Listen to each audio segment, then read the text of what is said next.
Buenas noches, estamos ya aquí en vivo por Cinevisión Canal 19 y este es su programa Análisis Semanal. Qué bueno contar con el favor de su sintonía. Hoy viernes terminando la semana, una semana que mucha gente pues no quería trabajar, no quería pues ir a las oficinas y activarse la productividad. Luego del feriado de Semana Santa, muchos iniciaron el feriado el miércoles santo, otros el jueves, y entonces querían que siguiera la Semana Santa pues de largo, pero no, aquí estamos para seguir produciendo, para seguir trabajando y en el caso de nosotros, para llevarles ese contenido de calidad que nosotros queremos transmitir a través de los medios de comunicación de la República Dominicana, haciendo una televisión diferente, educativa, orientativa y sobre todo con contenidos positivos que aporten a usted, amigo televidente, que nos están viendo. Hay mucha gente que pelea en la televisión, hay muchos conflictos. Obviamente las noticias pues trágicas, negativas, existen y están en nuestra cotidianidad. Pero en este programa tratamos de hacerlo diferente y que ya usted a esta hora lo que reciba sea un contenido más refrescante y un contenido pues un poco más positivo. En el día de hoy vamos a iniciar el programa de forma diferente porque no vamos a iniciar comentando la actualidad ni con nuestros acostumbrados comentarios, sino que de inmediato vamos a presentar nuestro invitado del día de hoy. Él es Juan Alberto Liranzo, un joven jurista de la República Dominicana, el cual me llena de orgullo presentar y que esté acompañándome en el día de hoy en nuestro set, porque tenemos que comentar muchas cosas del área legal con él. En la actualidad se desempeña como director de jurídica del Consejo Nacional de Drogas, así que una fecha muy importante para lo que tiene que ver con la prevención y esas cosas que se hacen para salvaguardar la vida principalmente de los jóvenes. Buenas noches, Juan Alberto, ¿cómo estás? Muy buenas noches, Stephanie. Yo muy contento de estar aquí en tu programa, en tu espacio. Muchísimas gracias por la invitación. Debo decirte que me siento particularmente contento contigo, porque tú eres una joven amiga, pero de mucho tiempo. Así es. Te decía que detrás de cámara, que probablemente tú ni me hubieses conocido, porque la última vez que tú me viste, después que nos reencontramos, yo debía tener unas 140 libras, sin barba, y parecía un muchachito. Sigo pareciendo un muchachito, pero con barba. Sí, así es. No, pero imagínate, uno siempre pues guarda los rostros de las personas que uno se vincula y que más o menos van en la línea de uno, de la superación, de estudios, y que duramos de un tiempo aportar. interactuando mucho nosotros también, compartiendo es. muchísimo ideas de carácter académica Así en aquel entonces, cuando teníamos tantos sueños, Sí. que muchos de ellos pues se han visto cristalizados, otros todavía están en proceso de concreción, pero estamos trabajando para alcanzarlos. Así es, Liranzo. Y yo, la verdad, muy emocionada de poder recibirte. Al programa yo he traído varios juristas, abogados, de materia de derecho, de diferentes ámbitos, pero con cada uno yo siempre me quedo con un aprendizaje nuevo. Así que yo nunca me canso de aprender y de preguntar, de ser curiosa. Y yo sé que los televidentes también siempre aprenden con cada uno de los invitados que nosotros pues tenemos en el programa. Y yo quiero iniciar de inmediato aclarando algo que tú me corregías fuera del aire. Y es el error que algunos tenemos de que en la dirección donde tú estás no es control de drogas, sino de drogas, o sea, Dirección Nacional de Drogas. Sí. Explícanos eso. En la República Dominicana existen dos instituciones que son parecidas desde el punto de vista de la nomenclatura, que es el Consejo Nacional de Drogas del Poder Ejecutivo y por otro lado la Dirección Nacional de Control de Drogas. La Dirección Nacional de Control de Drogas y el Consejo Nacional de Drogas normalmente son confundidos porque cuando nacen al amparo de la Ley 50/8 sobre drogas y sustancias controladas, que para la época pues se crearon estas dos instituciones, una con el propósito de elaborar las políticas públicas en materia de prevención, en este caso de la drogadicción, esto es el Consejo Nacional de Drogas, y la otra, la Dirección Nacional de Control de Drogas, que es una institución operativa, fundamentalmente para perseguir los crímenes y los delitos que se cometen en el ámbito del tráfico, narcotráfico y también de la misma drogadicción cuando era vista en República Dominicana como un tipo penal. sigue siendo vista como un tipo penal, pero ahora hay corrientes de pensamiento que entienden que el tema de la drogadicción debe ser tratada fundamentalmente como un tema de salud pública y no como un delito. Pero todavía, en el actual esquema legal que tenemos en la República Dominicana, esto se persigue como un tipo penal, específicamente el tema de la drogadicción. Entonces son dos instituciones, una que funciona desde un marco operativo y la otra que funciona desde un marco preventivo, elaborando las políticas públicas para asesorar al Poder Ejecutivo en este sentido, que es la institución en la que nosotros en este momento nos encontramos y que está presidida por el presidente de la institución, que es el mayor general Jaime Marte Martínez, que fue jefe de la policía también el cuatrenio del año 2004. Así es. Entonces, ¿qué están desarrollando desde la institución donde tú estás? ¿Qué labor están ejecutando en la actualidad? Bueno, mire, el Consejo Nacional de Drogas, Stephanie, en este momento está llevando a cabo una agenda muy apretada de actividades. Específicamente, Jaime Marte Martínez, que es el presidente, se encuentra haciendo un trabajo realmente irrepetible en la institución si la comparamos con años anteriores. En este momento, el Consejo Nacional de Drogas ha comprendido, sobre todo en la nueva administración, que hace falta lograr una integración de las diferentes instituciones, tanto de carácter público como privada, para trabajar con el tema de la elaboración de las políticas públicas y lograr con la elaboración de esas políticas públicas una prevención más efectiva en el tema de la drogadicción. Incluso este trabajo se está haciendo no solamente en la República Dominicana. El presidente Jaime Marte Martínez ha viajado incluso a los Estados Unidos buscando esas alianzas estratégicas que permitan este tema de la prevención. Eso es por un lado. Estas alianzas se están haciendo obviamente a través de acuerdos interinstitucionales que se están firmando y que están próximos a ser ejecutados. Para garantizar que estos acuerdos sean ejecutados, se ha creado dentro de la institución, por memorándum del presidente Jaime Marte Martínez, una comisión estratégica que sirva de enlace, pero también que sirva como una comisión operativa para poder materializar los acuerdos que se están implementando o que se están firmando y que están todavía otros pendientes de firmarse. Pero se están trabajando también con las comunidades. Si por ejemplo se entra, uno puede acceder rápido a las redes sociales del Consejo Nacional de Drogas, vamos a encontrar cantidad de actividades que se están haciendo con las comunidades, con las iglesias, con los sectores vulnerables, con los barrios, sectores de clase media, donde vemos tanto al presidente Jaime Marte Martínez como los técnicos que acompañan al presidente Jaime Marte Martínez en esta labor. Porque también se ha comprendido que la forma más idónea de poder trabajar con el tema de la prevención en materia de drogadicción es sencillamente insertándose en los sectores que son más vulnerables y que están más expuestos al tema del consumo. También se ha entendido desde un punto de vista ideológico fundamentalmente que la manera de poder prevenir o en la manera que se previene el tema de la drogadicción, en esa misma manera también se combate el tema del narcotráfico. ¿Por qué? Porque la lógica es esa. Usted afecta a la demanda, entonces usted también afecta de alguna manera la oferta. Si no hay demanda, no hay oferta. Así es. O sea, no es una labor del Consejo Nacional de Drogas enfrentar el tema del tráfico o el narcotráfico, pero en la medida de que nosotros podemos ir paliando el tema de la drogadicción, en esa misma medida estaríamos enfrentando también el tema del narcotráfico. Eso, por decir algunas cosas de forma muy superficial de lo que se está haciendo, pero allí realmente se está haciendo un trabajo encomiable que sin lugar a dudas marcará un antes y un después en la presente administración. No, y el flagelo del uso, de la venta de los llamados estupefacientes, estas sustancias que hacen tanto daño al cuerpo humano, pues es algo que no cesa la lucha contra este flagelo. Venimos viendo que siempre se han creado, bueno, por eso se crearon los consejos, por eso se crearon las direcciones de control de drogas y una serie de instituciones que trabajan para ayudar a paliar un poco la situación que hace tanto daño.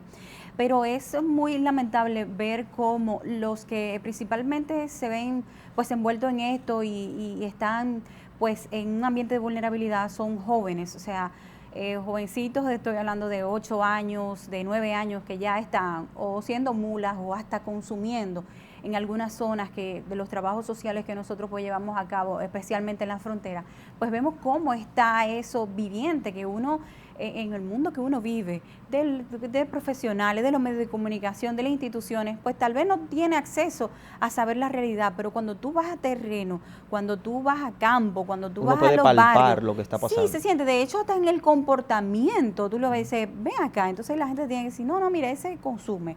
Ese niño ya está envuelto en eso, porque es una realidad que vivimos. Sí, Entonces, el trabajo que hay que seguir haciendo, tanto los diferentes actores de la sociedad como las diferentes entidades, no solamente el Consejo de Drogas, tenemos una responsabilidad y es de enfrentar eso, porque ¿qué vamos a tener en el futuro? Así es. Y bueno, en estos tiempos estamos teniendo un bombardeo realmente a través de medios de comunicación alternativos que tienen poco control y que incitan a la juventud al tema del consumo y en otras ocasiones eventualmente al tema del narcotráfico. No, y el tema también, y nos vamos un poco ahí a la psicología, de cuando la gente también está en una situación que no encuentra salida y bueno, pues caen los vicios, algunos en el alcoholismo, pero otros lamentablemente caen en la drogadicción, porque que ojo, el alcoholismo, el alcohol es una droga. Es una droga, de hecho depresora, pero es catalogada así. Sí, es parte de las sustancias, pero esta está pues limitada o está a la disposición de que la gente la pueda comprar.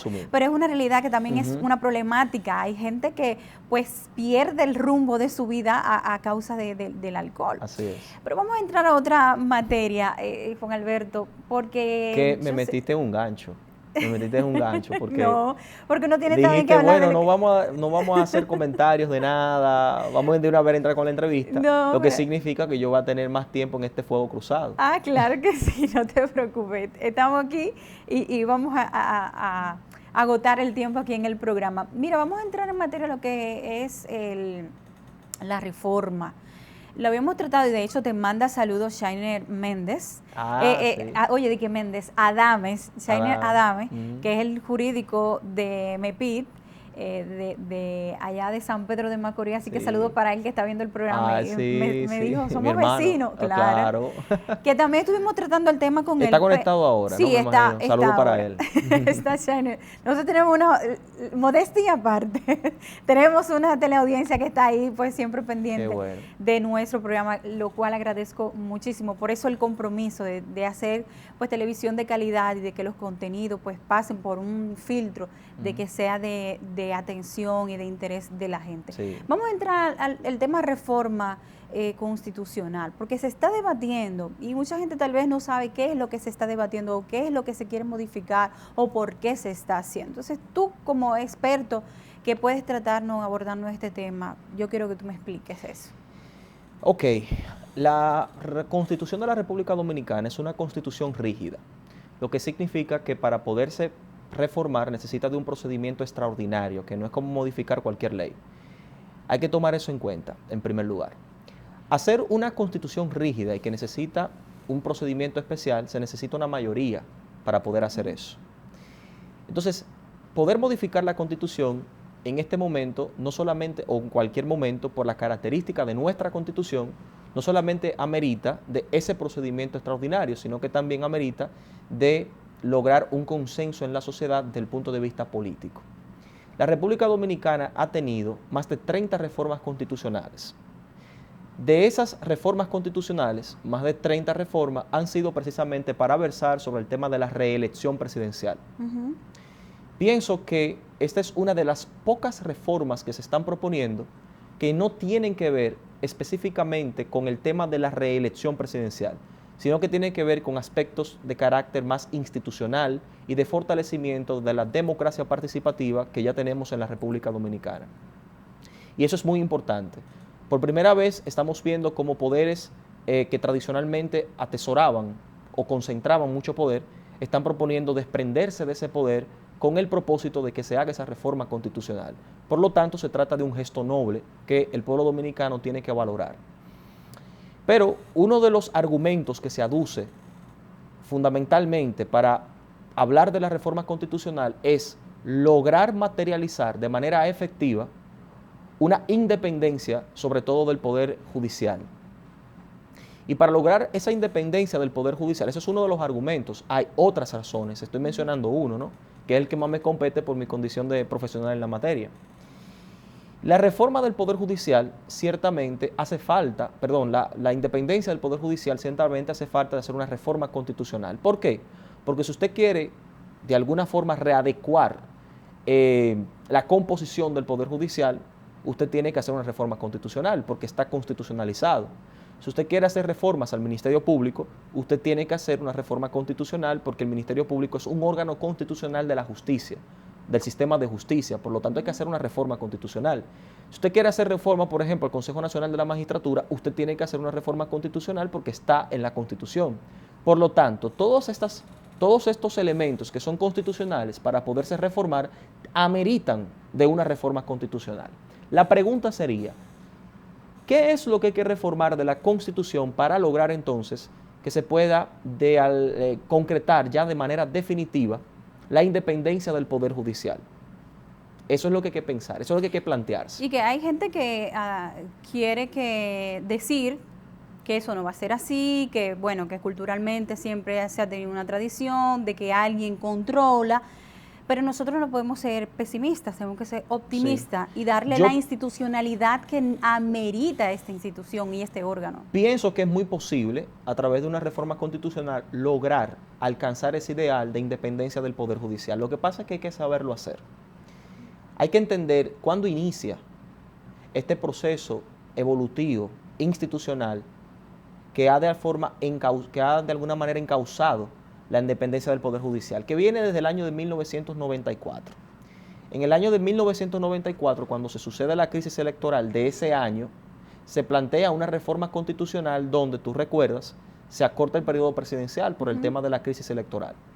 Pero también se plantea la creación del Consejo Nacional de la Magistratura. Es en ese proceso que se plantea el Consejo Nacional de la Magistratura y que se sientan las bases para que haya una carrera judicial como la tenemos hoy día. Anterior a eso, los jueces eran elegidos como el Poder Legislativo elegía a los jueces.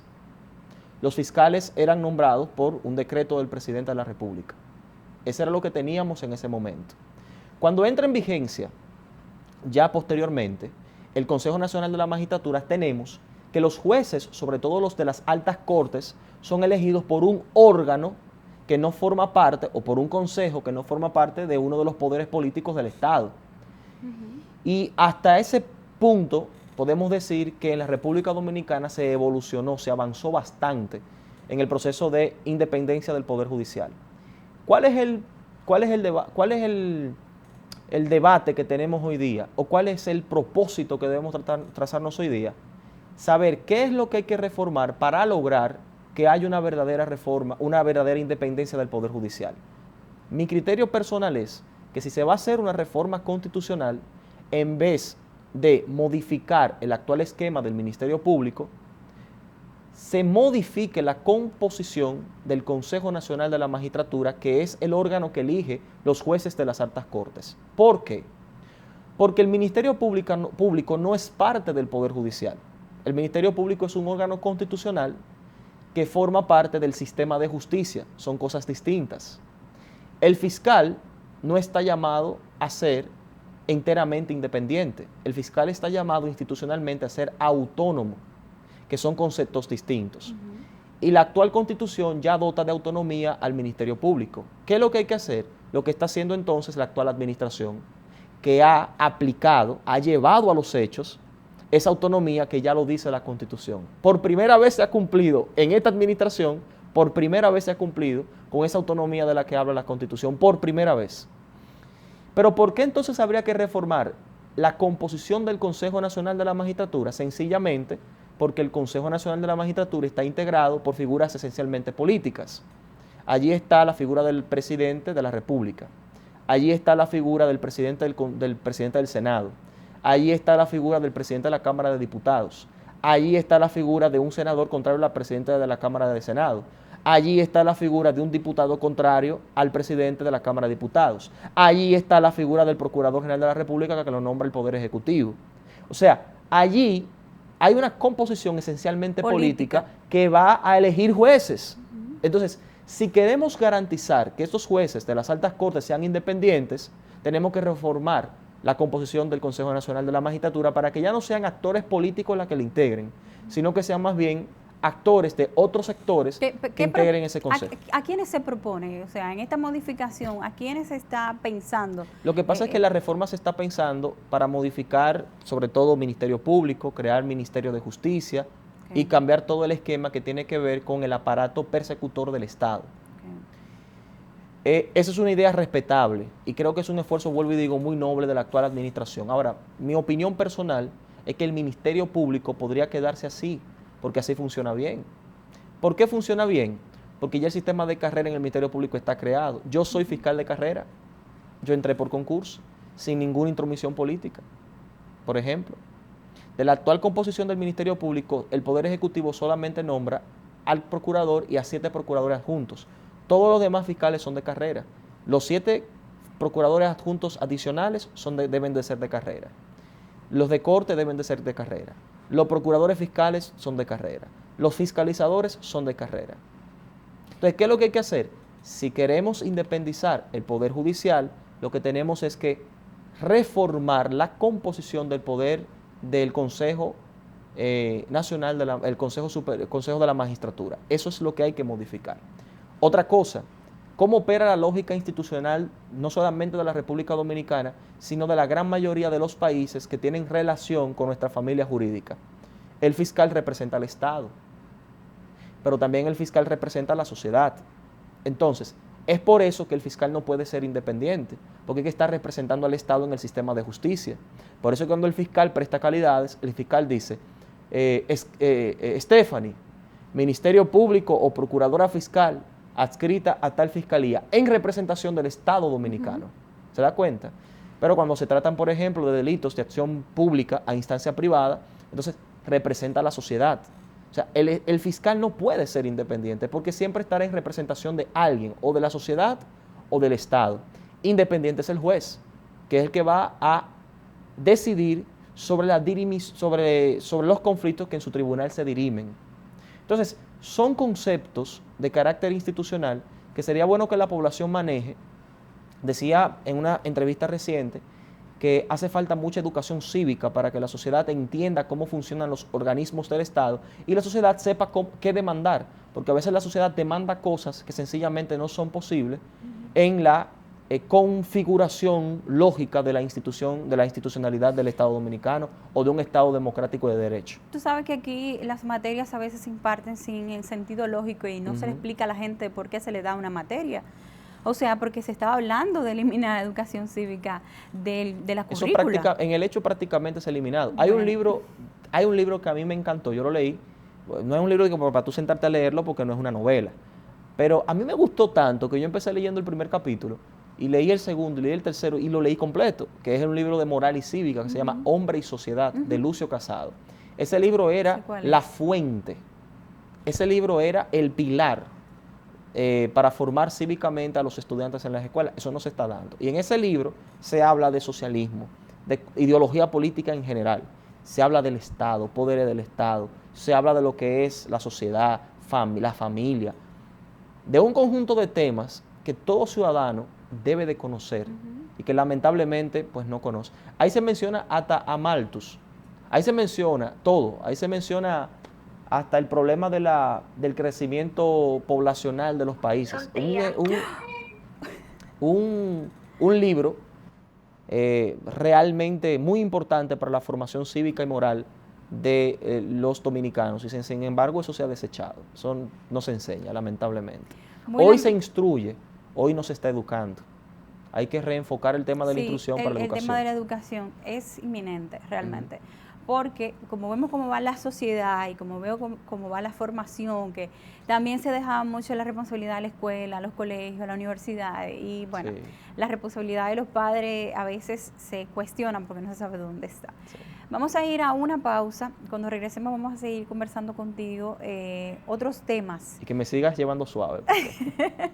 No, porque esto no es un gardeo, esto es compartir las ideas. Somos compañeros de mucho tiempo también. No es mi forma no es así, no es de atacar y no es de sacar cosas, no, lo mío más light. Así que amigos televidentes, venimos en unos minutos, vamos a una pausa, no se muevan del frente de su pantalla.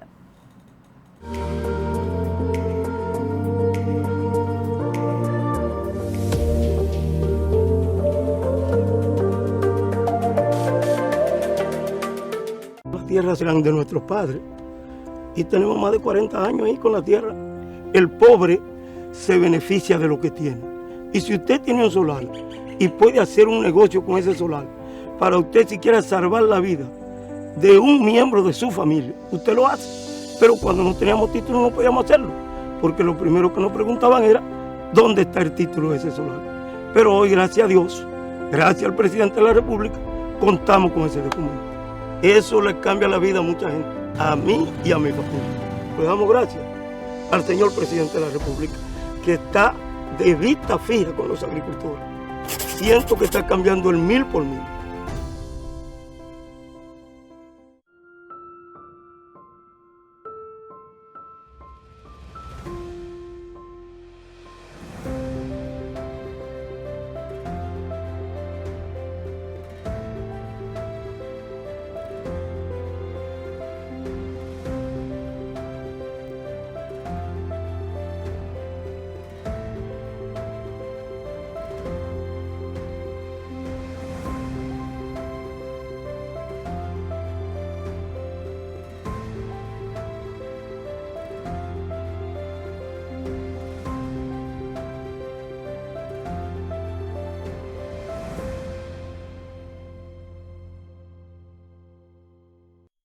Continuemos la marcha. Avanzamos por la constancia de nuestras acciones. Renueva tu Marbete 2021-2022 en las instituciones financieras autorizadas o a través de nuestra página web dgii.gov.do desde el 2 de noviembre del 2021 al 31 de enero 2022. Recorramos el camino juntos. Dirección General de Impuestos Internos. Cercana y transparente. Antes, las oportunidades que recibías no eran suficientes para crecer. Pero de verdad, ¿tú quieres romper? ¡Supérate! Esto es más que una tarjeta que hoy te brinda las oportunidades que necesitas para que arranques y llegues a ser un duro. Tú también puedes. Supérate para que tu vida y la de tu familia cambie. Gobierno de la República Dominicana. Me sentí en la pandemia llena de incertidumbre. Cuando cerraron el colegio, pensé, los chicos van a perder el año escolar, ¿en qué tiempo vamos a volver a reiniciar las clases? Gracias a nuestras autoridades, los esfuerzos que se hicieron para que se activara la educación fueron las clases que se crearon, las clases modelo por la televisión, la radio y las redes sociales. Se facilitaron los dispositivos tecnológicos, tanto a los maestros como a los niños. Cuando retomamos las clases presenciales, los chicos vinieron con mucho ánimo, mucho entusiasmo, mucha alegría y se reintegraron de una manera normal. Nos sentimos como que no había pasado nunca nada. Ahora Cinevisión, Canal 19, está al alcance de tus manos para que disfrutes de nuestro contenido. Descarga nuestra aplicación para que veas nuestro contenido donde quiera. Descarga ya nuestra aplicación, disponible para todos los dispositivos. Puedes descargar nuestra aplicación desde Google Play y Apple Store. Ahora Cinevisión está en tus manos. Descárgala ya.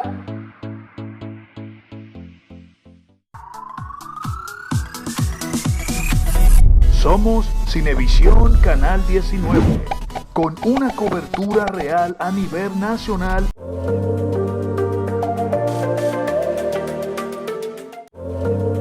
Seguimos aquí en vivo en su programa Análisis Semanal. Qué bueno que siguen ahí en sintonía y recordar que estamos conversando en el día de hoy con Juan Alberto Liranzo. Él es el director jurídico del Consejo Nacional de Drogas.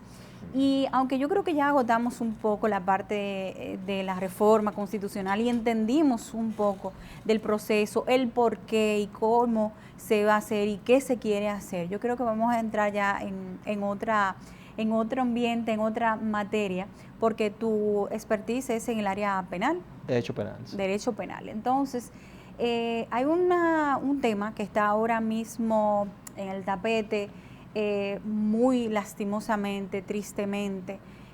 Durante la pandemia pues habían bajado los índices, los casos de lo que son las muertes por feminicidio, como se tipifica, pero que en realidad son situaciones desastrosas que tanto el hombre como la mujer pues están en una situación de que alguien mata a otro y el otro entonces pues se quita la vida cobardemente. Y muchas veces nosotros queremos ver la pena máxima, pero ¿qué pasa cuando el autor de este hecho pues se quita la vida?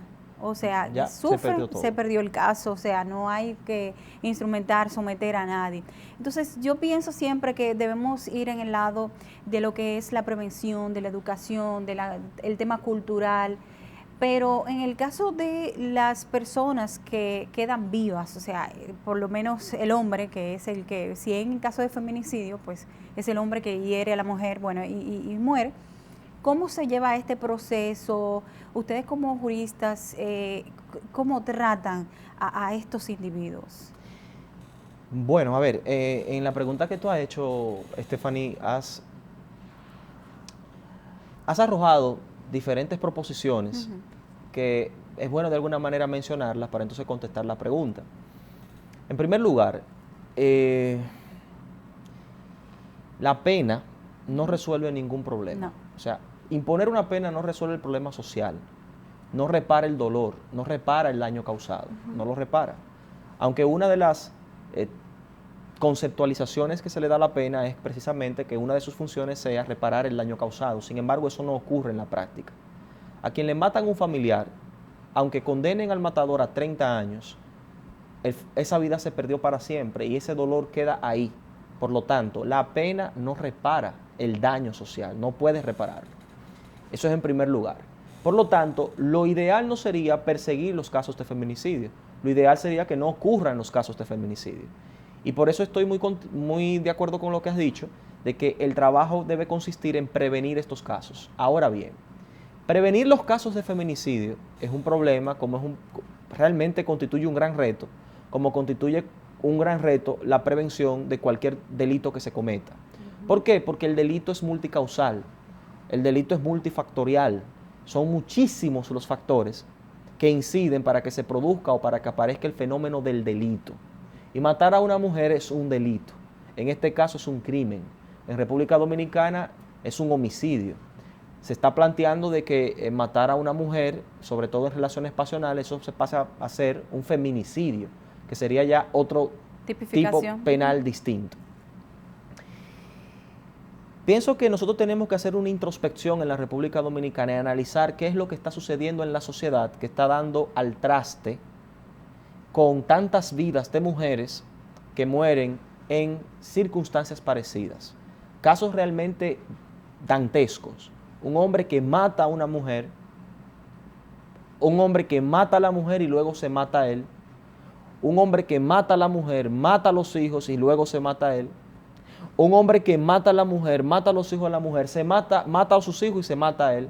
Son cosas que lo estamos viendo en los últimos años y que no se veía en años anteriores. Entonces uno tiene que preguntarse como sociedad, ¿qué es lo que está pasando?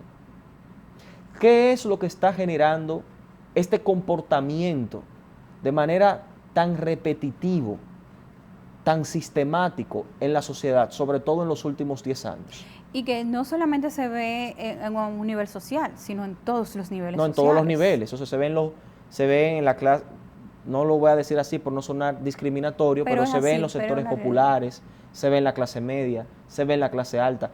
Eso está ocurriendo en todos los estratos sociales y en todos los sectores. Entonces, debemos preguntarnos y ser responsables y ser objetivos con el planteamiento y comenzar a preguntarnos eso. ¿Qué sucede con la República Dominicana? ¿Por qué estos casos se están dando? Una de las explicaciones que se le ha querido dar al fenómeno del feminicidio, utilizado como un concepto social, en este caso no lo estoy utilizando como un concepto legal, es que el hombre mata a la mujer porque se siente dueño de la mujer, porque desarrolla un derecho real sobre la mujer, entiende a la mujer como una propiedad y la mata. Esa es una de las explicaciones que se ha dado. Desde que Simone de Beauvoir planteó el tema hace años, se ha venido desarrollando el tema hasta el punto de llegar a esta etapa donde decimos que el hombre mata a la mujer porque se siente dueño de la mujer. Y yo no creo que ese sea el factor que esté incidiendo para que los hombres maten mujeres. Porque también se dan casos de mujeres que están matando hombres. Entonces, ¿qué pasa? La mujer siente que el hombre es de su propiedad. Entonces, el problema no es que el hombre siente que la mujer es de su propiedad. Creo que el problema es un problema de violencia social generalizada que está sucediendo en la República Dominicana y que se está incrementando por influencias, tanto influencias de culturas extranjeras, nuestro acercamiento, nuestra inserción en el mundo globalizado que estamos viviendo, falta de educación, falta de valores, la destrucción de la familia, del tejido social que empieza con la familia, la erosión de eso, la intolerancia. La intolerancia que tiene mucho que ver con la educación y el temperamento, el alcoholismo, la drogadicción, en sí, en general, un conjunto de factores que están incidiendo para que el índice de violencia, los índices de violencia en la República Dominicana, en el seno social de la República Dominicana, se incrementen. Planteado así el problema, entonces vamos a comprender mejor por qué es que hay hombres que matan mujeres y por qué hay mujeres que matan hombres. No es un tema de hombres contra mujeres o mujeres contra hombres, no. Es un problema de violencia social. Y si lo planteamos así, entonces tenemos una visión más, valga la redundancia, ampliada, y las autoridades pueden entonces tener elementos más objetivos para desarrollar o definir o diseñar políticas públicas que realmente ataquen el problema. Hay quienes han planteado incluso hacer del feminicidio un tipo penal. Decir, el feminicidio será calificado como la conducta penalmente relevante que consista en que el hombre mata a la mujer por su condición de mujer. Eso es un absurdo. Ningún hombre sale a matar a la mujer porque es mujer. El hombre mata a la mujer porque siente que la mujer le está siendo infiel. Puede ser. El hombre mata a la mujer porque encuentra a la mujer en una escena desagradable. El hombre mata a la mujer en una discusión. El hombre mata a la mujer por cualquier factor, como la mujer mata al hombre por cualquier factor, no porque es mujer. Ningún hombre sale a matar a la mujer como si se trataran de nazis que salen a matar judíos. Eso no ocurre. Por lo tanto, ese planteamiento legal de calificar el comportamiento del feminicidio como un tipo penal que se tipifique como elemento constitutivo fundamental, que matar a la mujer por su condición de mujer, pues es absurdo. Eso es indemostrable, incluso en la práctica. Entonces, el Estado tiene que ser más responsable, el Estado tiene que ver el problema desde un punto de vista más amplio, darse cuenta que es un problema de violencia social que realmente está acabando con el seno, con los dominicanos en particular, pero también es un fenómeno que se está dando en diferentes países de Latinoamérica y del mundo, el tema de la violencia, y que desde ese enfoque tenemos que enfrentarlo. Yo pienso también que el tema de la orientación, la redefinición de los valores, de la autoestima entre las personas, tiene mucho que ver. O sea, que también desde el Estado, por ejemplo, diversos ministerios se llevan a cabo pues orientaciones de tipo, precisamente el tema de los valores, de nueva masculinidad, de la independencia, de la autonomía, de la autoestima, que también se trabaja, que eso ayuda mucho para que los individuos, tanto hombres como mujeres, puedan ponerse de acuerdo y vivir en paz. Mira, y puedan desarrollarse. Hay un concepto que se conoce como síndrome de la mujer maltratada, que es un concepto que nació como un concepto legal en la familia del common law, utilizado como un mecanismo de defensa en un caso emblemático donde una mujer argumentó el síndrome de la mujer maltratada como una circunstancia atenuante del delito que había cometido al matar a su pareja, en la familia del common law. Este concepto evolucionó y pasó entonces al área de la psicología, y ahora mismo se está planteando como un síndrome donde la mujer no se reconoce como víctima del maltrato. Hay libros que se han escrito como, por ejemplo, Mi marido me golpea lo necesario. Oye el título.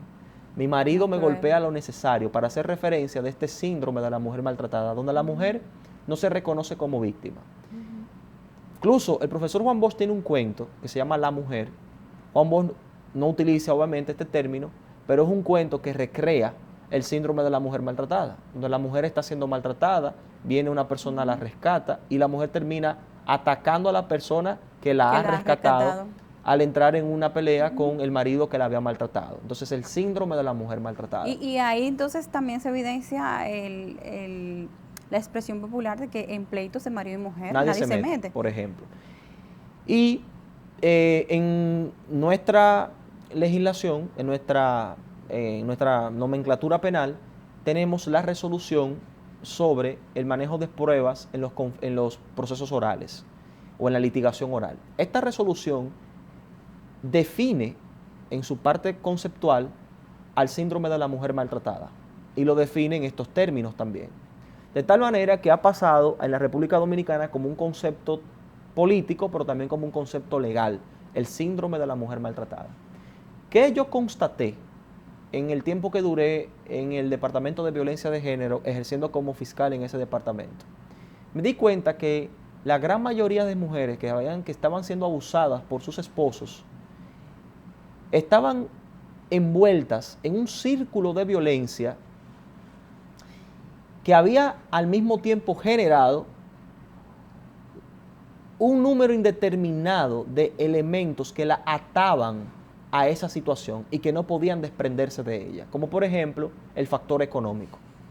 El hombre es el principal proveedor, la provee a ella, provee a los hijos, provee la casa. Ella, una mujer no educada, no estudió, lo que sabe ser es ama de casa, no tiene manera de romper con ese círculo de violencia porque no tiene independencia económica. Entonces el factor económico y el factor educación son dos factores muy importantes que ayudan a entender el por qué las mujeres no rompen con ese esquema. Es por eso que muchas veces se da, muchas mujeres que están siendo víctimas de violencia van a las fiscalías, denuncian, se les oferta una casa de acogida, la mujer la acepta o la rechaza, si la rechaza, vuelve y en el tiempo que se desarrolla, en el momento que se desarrolla el proceso penal en cuanto a su caso, entonces ella en alguna etapa desiste de la acción y va al tribunal a decir que lo que ella dijo en principio no es verdad, que es mentira y que su esposo es inocente de lo que se le acusa. Una mujer que ha sido maltratada. Y cuando tú dices, pero ¿por qué se comporta así? Y después cuando sucede lo peor, entonces quieren echarle la culpa al Estado, a los organismos que no acudieron. Y uno se pregunta, pero ¿por qué esa mujer actúa así? ¿Por qué esa mujer se dice y se desdice? Sencillamente porque es una mujer que está en medio de un círculo de violencia, donde ella no se reconoce como víctima, pero además tiene dependencia de carácter económica, muchas veces con su verdugo. Entonces, son problemas que se están dando en la República Dominicana que hay que estudiarlos, que hay que sentarse a estudiarlo, porque esto no es un tema de discursos, esto no es un tema de marketing, es que hay que sentarse seriamente, estudiar el problema social para poder enfrentar este fenómeno del feminicidio y de las muertes violentas, tanto de mujeres como de hombres, en manos de sus parejas. Así es. Bueno, Juan Alberto, hemos llegado a la parte final de tu participación. Vamos a ir a una pausa y regresamos con unos comentarios. Así que te agradecemos. Como dicen, el tiempo en televisión es oro. Es oro, se va de una vez. Muchísimas gracias por la invitación. Y sobre todo cuando es una conversación amena y de lo que uno maneja. Cuando uno maneja los temas, pues el tiempo se va de una vez de inmediato. Stephanie, muchísimas gracias por tu invitación y para mí muy contento de haber compartido contigo y con tu teleaudiencia. Muchas gracias a ti por venir hoy viernes en vivo, después de una larga jornada de trabajo, venir a compartir con nosotros.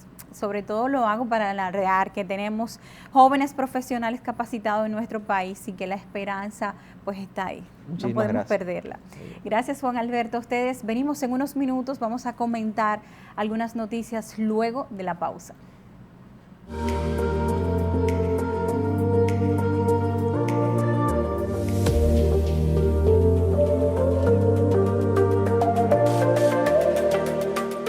Las tierras eran de nuestros padres y tenemos más de 40 años ahí con la tierra. El pobre se beneficia de lo que tiene. Y si usted tiene un solar y puede hacer un negocio con ese solar, para usted si quiere salvar la vida de un miembro de su familia, usted lo hace. Pero cuando no teníamos título no podíamos hacerlo, porque lo primero que nos preguntaban era ¿dónde está el título de ese solar? Pero hoy, gracias a Dios, gracias al presidente de la República, contamos con ese documento. Eso le cambia la vida a mucha gente, a mí y a mi familia. Pues damos gracias al señor presidente de la República, que está de vista fija con los agricultores. Siento que está cambiando el 1000 por 1000.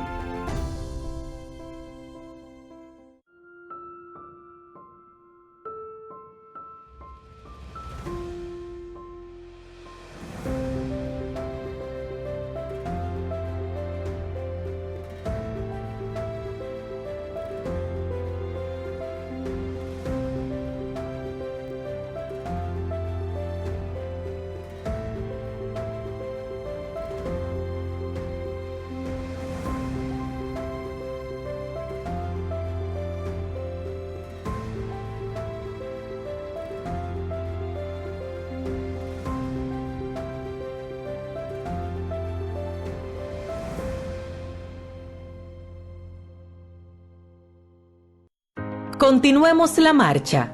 Avanzamos por la constancia de nuestras acciones.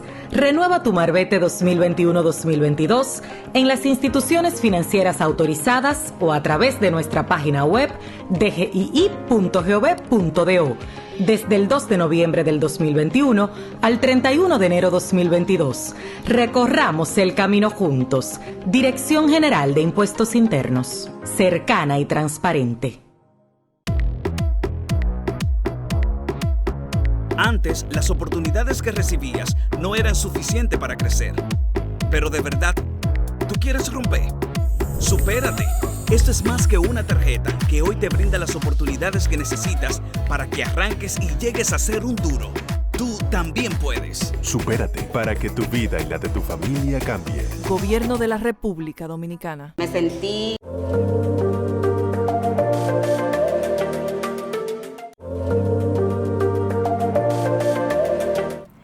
Qué bueno que siguen ahí en sintonía con nuestro programa Análisis Semanal. Y la verdad es que tuvimos un banquete, sacamos mucho provecho a nuestro invitado del día de hoy, Juan Alberto Liranzo, un joven que promete mucho. Ha sido ya fiscal y tiene una posición pues prominente en el Consejo Nacional de Drogas. Así que es también enviarles un mensaje a toda la juventud de nuestro país.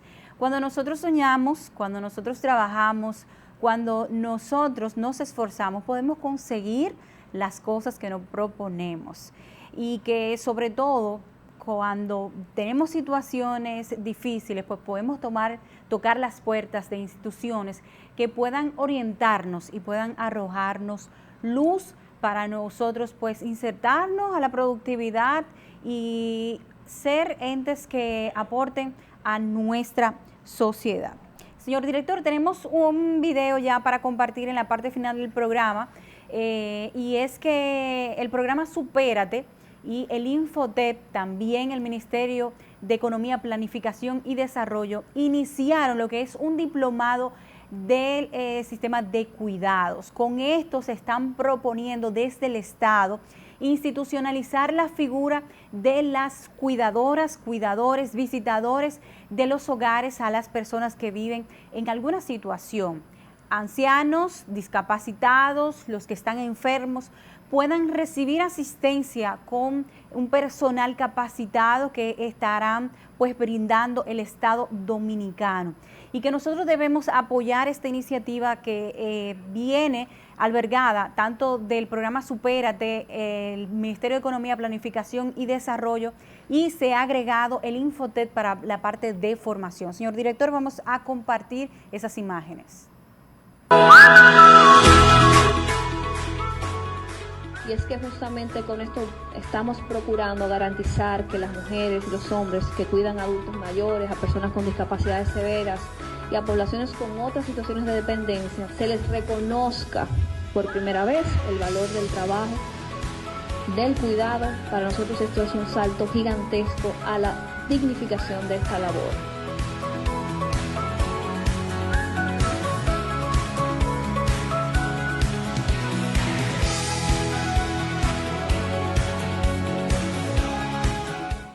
Y para finalizar nuestro programa del día de hoy, decirles que el presidente de la República, Luis Abinader, estará agotando una agenda mañana sábado y el domingo en la circunscripción número 5, Alcarrizos, Pantoja, Pedro Brán, así que el presidente está cercano a su gente.